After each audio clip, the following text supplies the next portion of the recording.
time check, it's already 2 a.m. So, andito pa iba namin mga customer. Dumating na yung Rela na magsusundo sa amin kasi likitan time na.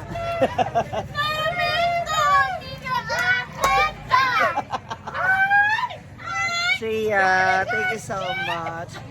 Ako, bukas general cleaning naman. Shreya. So, this is Miss Universe National Costume. Ulol. National Catriona.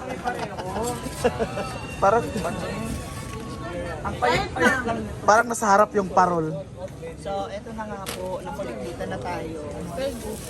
Wala na yun lahat. Zero. Pwede ba tayong mag-ihaw ng kikyam? Ngayon lang.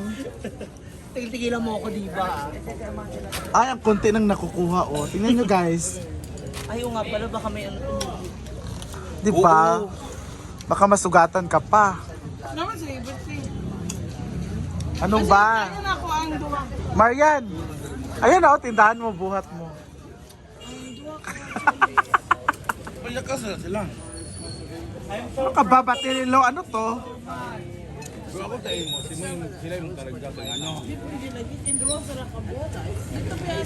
Ayaw. Siya ganun. Ano na gano'n mo? Ano ba niya? Dude, may ano ba ito? I'm so proud of you, Ma'am Sino. Serious, di ba? Yaman yan. Isang pagod lang, tapos bukas. Sabi na, maglinis pa kayo nagdito. At alam ko kung saan siya sasakay, dun sa taas ng mesa, si Althea. Float pa rin. Front pa rin. Kita akong tawa. Di ba? Mariana. Asa na mga lalaki ngayon? Tapos may apple ka sa bibig dun sa taas. Ganon. Wow! O, di ba? Legion Festival. May apple siya sa bibig dun sa taas. Float parade for lechon. Uy, actually, lumit na si Ma'am. Hala! Gabi ka naman No, batin. kasi inayan ka rin kay Baktin. Ay, ang dami pa palang table Of elements. of elements. Iba elements na water chemicals go. Yeah, pwede siya lang mag-isa. Try, para sa video lang. Go! Yan, pak. Ay, national costume pala. Ano ba yan? Ihaw Festival. Ah, okay. Sama ng penguin. Ano yan? Parang happy feet yan. Oh, excuse me. Nakahila ko ngayon. Lakas siya pa na ang mesa, pa side view. Ano mo ang... Mura mag natumba. Kailan mo ba yung ano, papa ni Althea? Hindi mo pa nakikita niya. Hi, father! Kaya pala dito siya Same nakapwesto, sila ng no? saya. Tignan. Ah, oo nga pala, no? Ay, nasa, ano na niya? Saka ng tuhod nyo. Tanaw yung tuhod nyo. Tuhod, tas paa agad? Grabe mo. Oy, naka-high heel nga ako. Hindi pwede ngayon. Puro nag-aaway mo walang leg. Wow!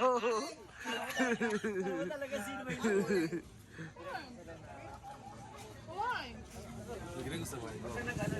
But I can share it to person if my motorcycle is, you know, that Sa mga bangko sa sulod. overview, right? Si Derek.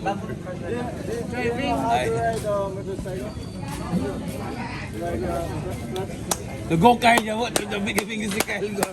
Chinese and Japanese, and they know how to Chinese person.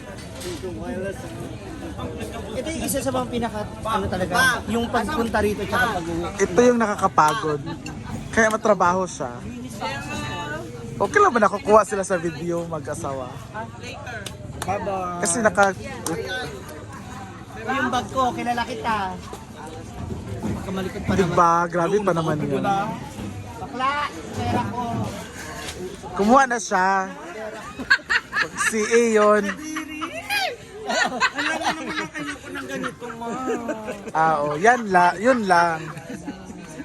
May bahid ka na ni. Yan na yun yung trap mo ba? Ano ba don't like this one? O, ayan na. Bayaran ko na lang ha. Ay! Shit. Ito ba, iinom ako. Ayan ha, malaman na magbabayad ha. Kilala kita, taga Marikina ka pa naman.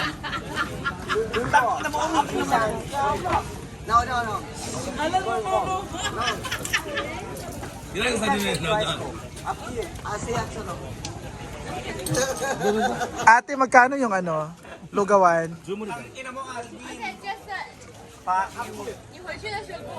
Hey, may gabi idea. Ate, magkano yung floor wax?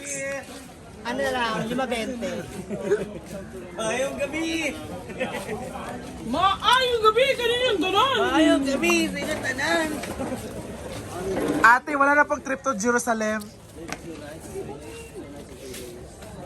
Norot na yung tanan. Tulog na raw.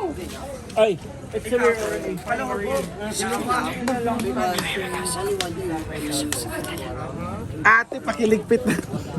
Ay, puputokin. Laway ko. Laway ko. Wala kong upo laway yun. Wala nga. Puputok ka. Laway Baka na yun. naman nalunok ka. Ano ko. Kasabay boy. Mapasana all ka na lang talaga. Ligpitan mo na nga ako para matapos na po ako.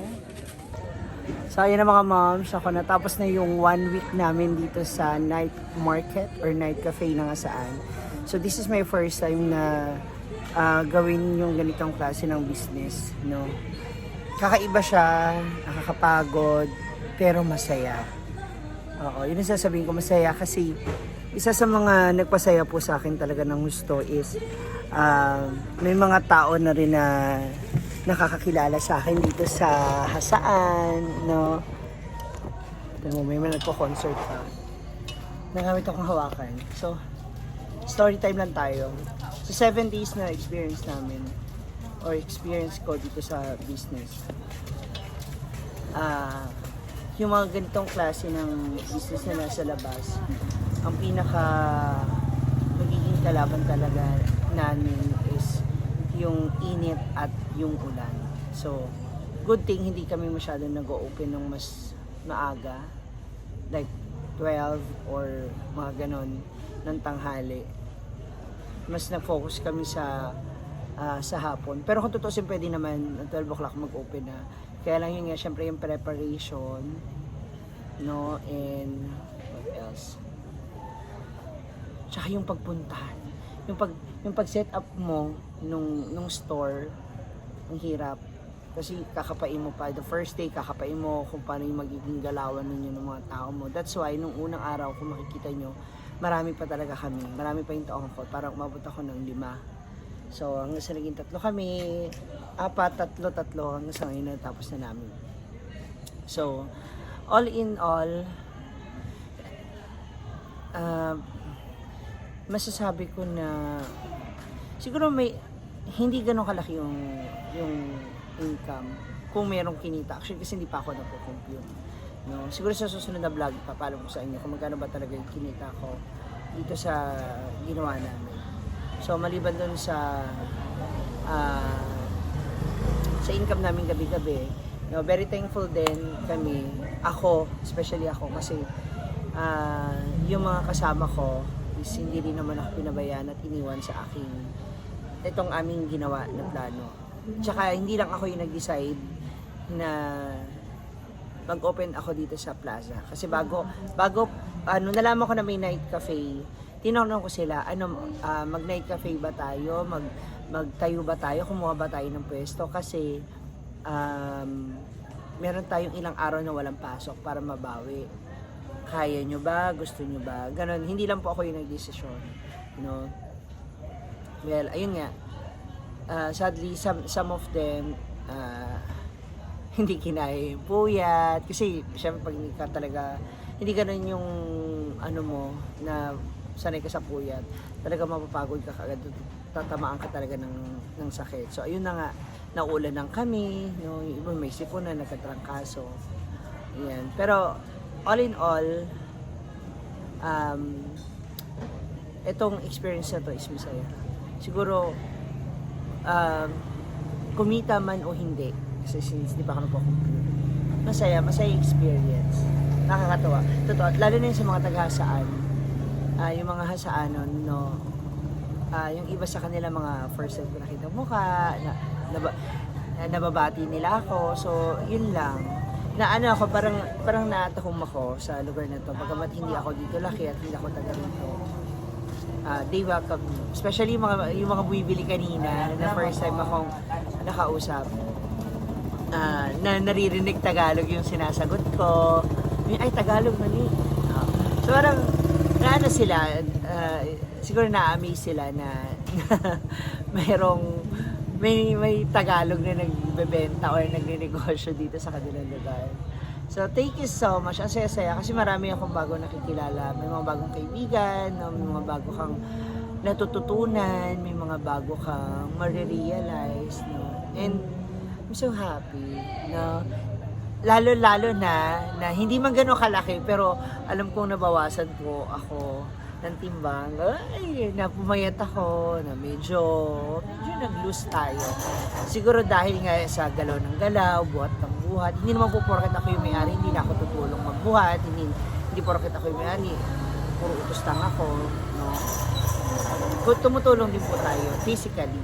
Actually, ako nga po yung namamalengke kasi para na sa gano'n, nababudget ko po yung pera na, ano ba, yung kinita ngayon, nababudget siya for tomorrow. So, I hope nag-enjoy din kayo sa panonood, sa mga nangyari sa amin. And to everyone na tumulong at sumuporta sa akin since day one dito sa Night Cafe. No?